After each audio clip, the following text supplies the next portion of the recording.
Stunning new headline breaking right now from former senior investigators, 6 of them, of the mysterious crash of TWA Flight 800 17 years ago off Long Island. Now these 6 whistleblowers are breaking their silence, saying that the final report was falsified and the crash was not an accident. ABC's Brian Ross is here with the very latest this morning. Good morning, Brian. Well, good morning, Elizabeth. As you know, the official cause of the explosion was determined to be a faulty fuel tank, not terrorism.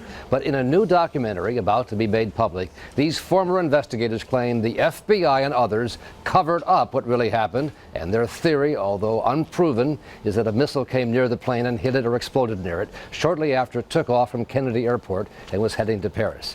This theory had been thoroughly rebutted following the investigation, but the former investigators, including a senior investigator for the National Transportation Safety Board named Hank Hughes, alleges the FBI doctored the evidence. This is some of what he's saying in that documentary.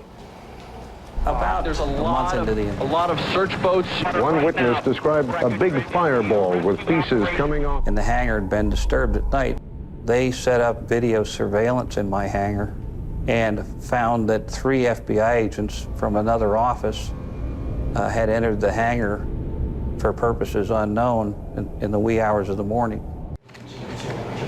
And that is what he has to say about it, claiming what apparently would have to be one of the largest cover-ups in the history of this country, involving the FBI and every other major agency, to hide the fact that a missile hit this plane. We both have been covering this story since it happened, tragically killing all those people. And there have long been rumors around that there was some sort of flash in the sky, a missile seen in the sky. And now we have not only those 2 accident investigators, the chief medical examiner, the senior medical forensics examiner. It sounds like they've got a pretty decent cadre of people with reputations. Well, they have appealed to the families, many of whom were never satisfied with the explanation, a kind of mundane explanation that it was a mechanical flaw, not a missile.